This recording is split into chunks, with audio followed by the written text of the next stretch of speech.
ফর্মুলাগুলি আবার একটু দেখাই দিন। হ্যাঁ হ্যাঁ অবশ্যই, আমি আগে স্ক্রিনটা শেয়ার দিয়ে নিই। আচ্ছা, এই হচ্ছে আমাদের যে শিটে আমরা কাজ করতেছিলাম, এটা হচ্ছে শিট। আচ্ছা, এই প্রবলেমটা আমি পাইছি, কেন এটা হচ্ছে না সেটা আমরা দেখতেছি, কোনো সমস্যা নেই।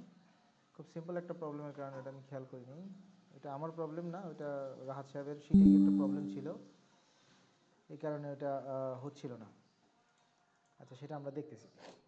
আচ্ছা, শুরু থেকে আমরা একটু আলোচনা করে আসি। আর ফাহাদ সাহেব কি জমা দিছেন শিটটা? জি জি, জমা দিছি। জানি না কতটুকু কি হয়েছে, ল্যাপটপ থাকলে আর একটু ভালো দিতে পারত, আচ্ছা যেহেতু ওকে। বাইরে আছি দিছি। আচ্ছা, আমরা একটু শুরু থেকে আলোচনা করি।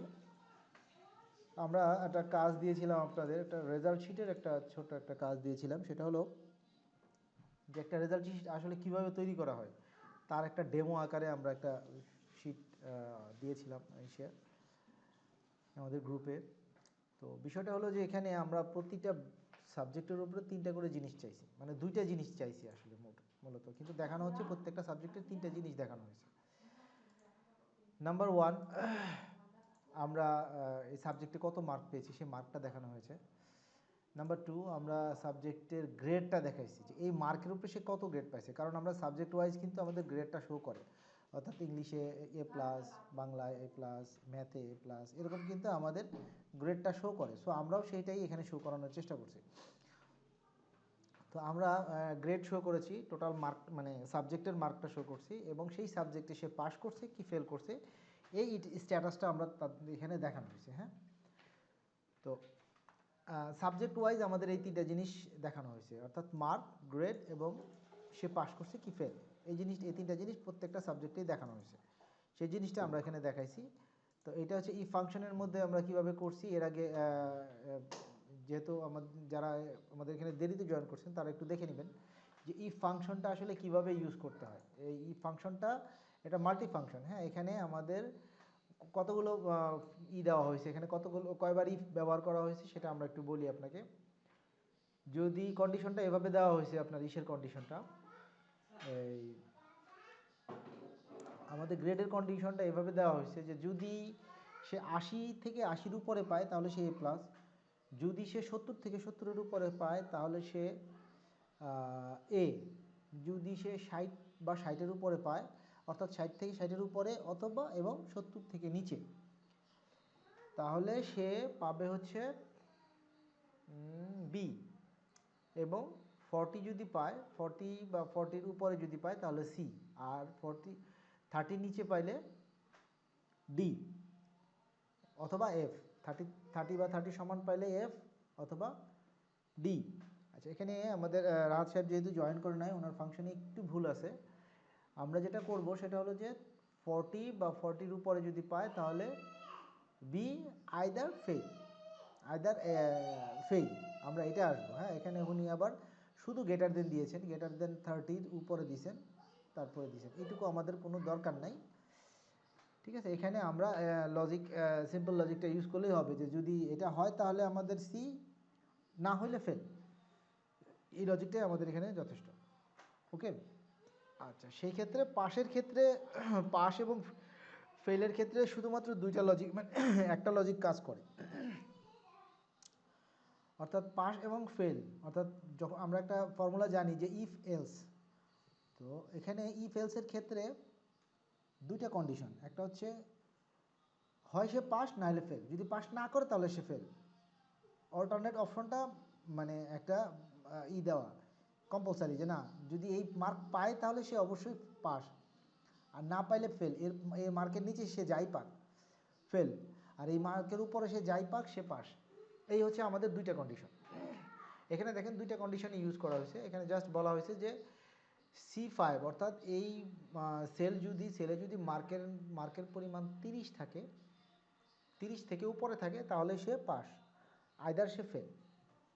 ঠিক আছে। আচ্ছা, 30-এর উপরে যদি থাকে সে পাস। তাহলে আমরা যদি এখানে 30 দেই, একটু খেয়াল করেন, এখানে যদি আমরা 30 দেই তাহলে এখানে কি আসবে কেউ বলতে পারেন? আমাদের লজিকটা এখানে দেওয়া হয়েছে যে 30-এর উপরে যদি পায় সে পাস, আর না হলে সে ফেল। তাহলে আমরা যদি এখানে রেজাল্টে 30 দেই তাহলে কি সে পাস করবে না ফেল?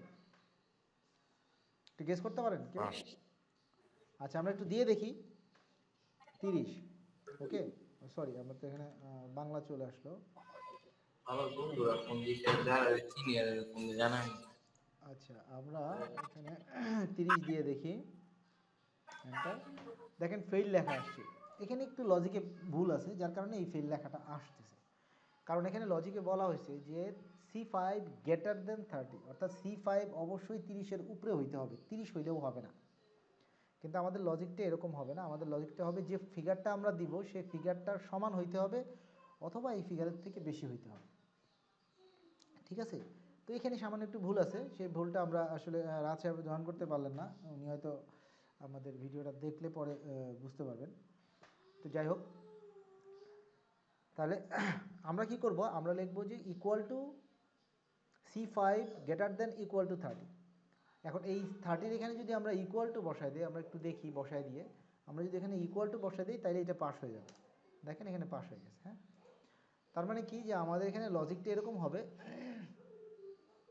যে যে ফিগারটা আমরা দিব ওই ফিগারটা সমান অথবা তার থেকে বেশি, অর্থাৎ গ্রেটার দেন ইকুয়াল, এইভাবে আমাদের লজিকটা বসাইতে হবে। ঠিক আছে, তো এইভাবে আমাদের পাস এবং গ্রেডটা এখানে বের করা হয়েছে। এরপরে আমাদের অ্যাভারেজটা বের করা হয়েছে। অ্যাভারেজটা বের করার সিম্পল একটা জিনিস, অ্যাভারেজের ফাংশন বাই ডিফল্ট দেওয়া আছে আমাদের। অ্যাভারেজের ফাংশনটা দিয়ে আমরা আমাদের সেলগুলো সিলেক্ট করে দেব। আমরা ওনার আপনাদের বুঝার সুবিধার্থে এবার একটু করে দেখাই। ইকুয়াল টু আমরা লিখবো অ্যাভারেজ। হ্যাঁ, ভিই লিখলেই দেখেন এখানে আমাদের এই শর্টকাটের অ্যাভারেজ ফাংশনটা চলে আসছে। আমরা এখানে অ্যাভারেজে ডাবল ক্লিক করবো। হ্যাঁ, ডাবল ক্লিক করলে অ্যাভারেজ চলে আসলো। এরপরে আমরা সেলগুলো দেখাই দিব, আমাদের যে সেলগুলো ছিল মার্কেট সেলগুলো দেখাই দিব। ক্লিক এইটা, এইটা, এইটা, এইটা, এইটা, অবশ্যই কন্ট্রোল বাটন চেপে ধরতে হবে। হ্যাঁ, কন্ট্রোল বাটন চেপে না ধরলে আপনার এটা ও আগেরটা সিলেকশন উঠে যাবে, পরেরটা সিলেকশন হবে। এবার আমরা এন্টার করে দিব, এন্টার করে দেন, দেখেন এখন এবারে 71 দেখাচ্ছে। ওকে,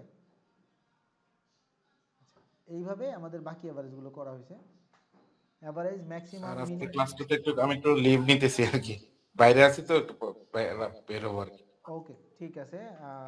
আমি নেক্সট ক্লাসে ওই যে হোমওয়ার্ক দেওয়ার পরে একটু দেখাই দিন আর কি, যদি আচ্ছা ঠিক ভুল আছে, থাকে। আমরা বাকিটা আলোচনা করি, যারা যারা কানেক্টেড আছে তাদের সাথে আলোচনা করে আমরা ক্লাসটা ড্রপ জি করব। জি, রেকর্ডিংটা একটু দিয়ে দিন যতটুকু হয় হ্যাঁ জি, অবশ্যই। আজকে।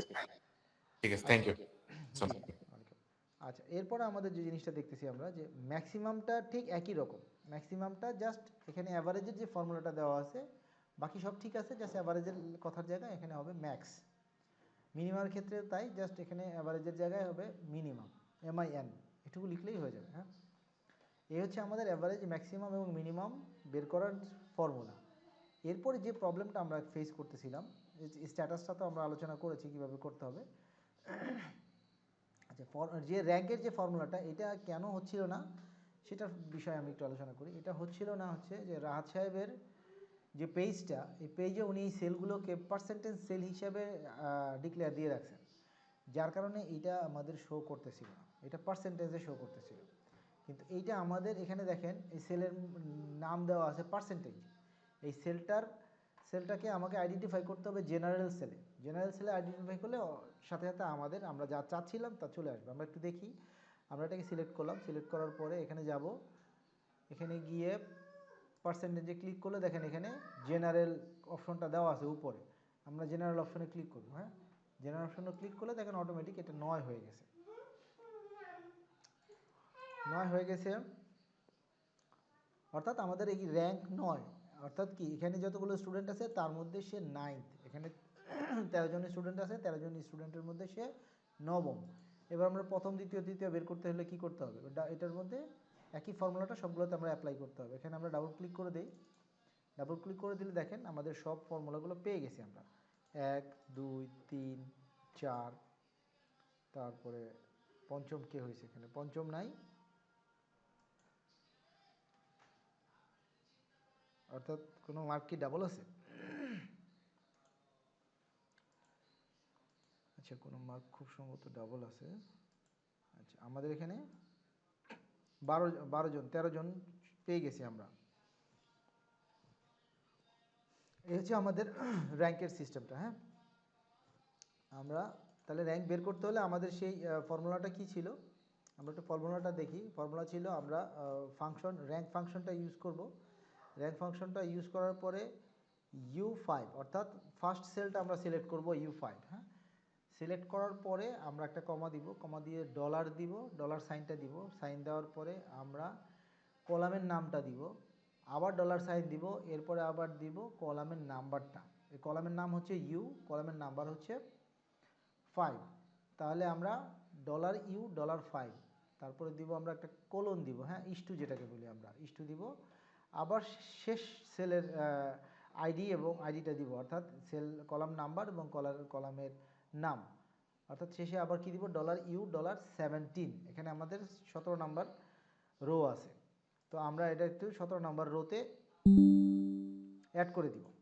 তাহলে আমাদের বাস আমাদের কাজ হয়ে গেল। এরপরে জাস্ট এন্টার করে দিলে আমাদের অটোমেটিক ব্র্যাকেট নিয়ে নিবে। আপনি চাইলে, আমরা চাইলে ব্র্যাকেট দিয়েও দিতে পারি, কোনো সমস্যা নেই। আমরা জাস্ট এন্টার করে দিলে অটোমেটিক ব্র্যাকেটটা নিয়ে নেবে। এখানে একটা ব্র্যাকেট হোক আর 10টা হোক, অটোমেটিক্যালি নিয়ে নিবে। যদি একাধিক ব্র্যাকেট হয় তাহলে আপনাকে সে কমান্ড দিবে যে এখানে আপনি ব্র্যাকেট ক্লোজ ছাড়াই এন্টার করে দিয়েছেন, আমি কি ক্লোজ করে দিব কিনা, জাস্ট ইয়েস করে দিলে ক্লোজ হয়ে যাবে।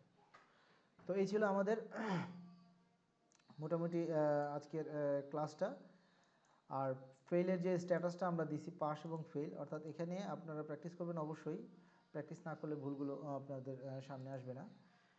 তো পাসের এবং ফেলটা যেটা আমরা দেখলাম যে প্রত্যেকটা সাবজেক্টে অবশ্যই তাকে পাস করতে হবে, অর্থাৎ আমাকে ইন্ডিভিজুয়ালি আলাদা আলাদা সাবজেক্টগুলো চেক করতে হবে যে এই সাবজেক্টে সে পাস করছে কিনা, এই সাবজেক্টে পাস করছে না। প্রতিটা সাবজেক্টে যদি সে 30-এর উপরে পায় বা 40-এর উপরে পায়, যে মার্কটা আমরা বলে দিব, যে ভ্যালুটা আমরা দিয়ে দিব, তার উপরে যদি সে পায় তাহলে সে পাস, আইদার সে ফেল। তো এইভাবে আমরা এটাকে চেক করব। আমরা এই ডকুমেন্টটা দিয়ে দিচ্ছি গ্রুপে দিয়ে দিচ্ছি যাতে আপনাদের বুঝতে সুবিধা হয়। তো রেজাল্টটা আমরা নেক্সট ক্লাসে দেখব। আজকের মতো এখানেই রাখতেছি। সবাই ভালো থাকেন। আসসালামু আলাইকুম।